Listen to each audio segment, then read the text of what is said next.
Setuju gak sih Al? Hari ini bosen banget. Iya jujur enaknya bahas apa nih? Oh ya, aku baru baca buku namanya Tenggelamnya Kapal Van der Wijk karya Hamka. Oh iya, aku juga udah baca buku itu. Aku kira tentang tragedi tapi ternyata tentang roman bukunya. Gimana kalau kita bahas itu aja? Yuk. Nah, untuk penonton kan belum tahu ceritanya. Ceritain dulu dong udah. Oke, jadi novel ini tuh berputar dalam kehidupan sang tokoh utama yaitu Zainuddin. Penulis menceritakan kepada pembaca tentang kisah cinta kasih Zainuddin dan Hayati. Namun terhalang karena aturan tradisi Minangkabau. Walaupun begitu, novel ini menceritakan bagaimana Zainuddin masih mencintai Hayati meskipun mereka tak bersama lagi sampai akhir cerita. Dan konflik pertama timbul saat ia berangkat ke tanah asal bapaknya.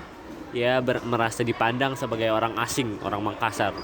Sejak Zainuddin sampai ke Batipuh, asal bapaknya, dia masih dipandang orang pendatang, masih dipandang orang jauh, orang Bugis, orang Makassar. Tetapi setelah ia bertemu dengan Hayati, dia tak merasa sunyi lagi di tanah Minangkabau. Hal itu bisa dibuktikan dalam teks berikut.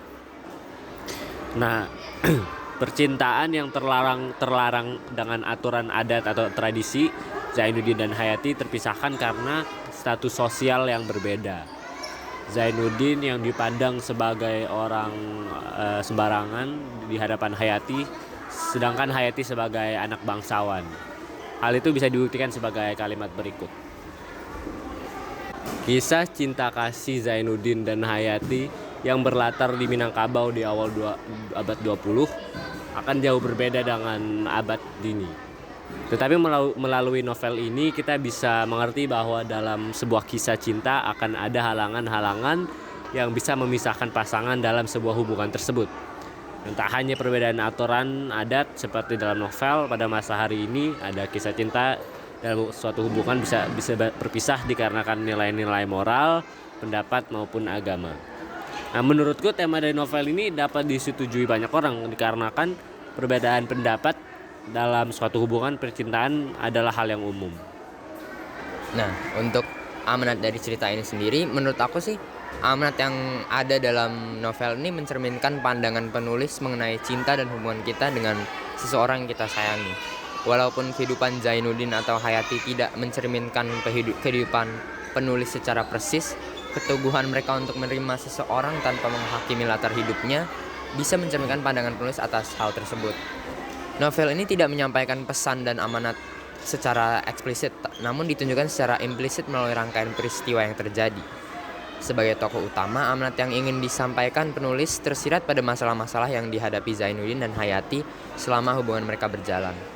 Hal ini bisa dilihat dari percakapan dan interaksi antara Zainuddin dan Hayati yang mencakup perasaan mereka terhadap satu sama lain. Amanat novel ini tersebar di berbagai bagian cerita dan sudah bisa terlihat dari bab 7 saat Hayati merenung ketiadaan Zainuddin saat ia dipaksa berpisah dengan Hayati. Hal ini berulang kali ditegaskan melalui hubungan Zainuddin dan Hayati yang selalu dilandai oleh masalah dan perkara. Pernyataan ini ditulis Zainuddin pada salah satu suratnya untuk Hayati. Dari isi surat ini sendiri kita bisa lihat bahwa amanat yang ingin disampaikan penulis sama dengan perasaan yang dimiliki Zainuddin pada saat penulisan surat tersebut. Bahwa cinta yang setia dan tulus tidak mengenal perbedaan dan akan datang dengan sendirinya tanpa perlu dipaksakan. Nah, yang menurutku membuat novel ini menarik adalah bagaimana penulis menggunakan majas dan idiom untuk memaksimalkan adegan dalam novel ini. Seperti dilihat ada majas metafora, ada majas simile, ada majas hiperbola, dan yang terakhir ada majas personifikasi. Nah, berikut adalah idiom yang kita temukan dalam novel ini. Di teks pertama ini terlihat bahwa idiom bagai batu jatuh ke lubuk berarti hilang tak berbekas, suatu pekerjaan yang sia-sia tanpa kelihatan hasilnya. Lalu di teks berikut, cahaya merah merupakan matahari. Dan di kalimat ini, bintang dari pengharapan untuk menunjukkan jalan bisa diartikan bahwa bintang tersebut adalah Hayati. Nah, sekian dari kami. Itu adalah analisis dari cerita novel Tenggelamnya Kapal Van der Wijk mengenai tema, plot, amanat, majas, dan idiom. Semoga dari analisis ini kalian bisa tertarik untuk membaca novel.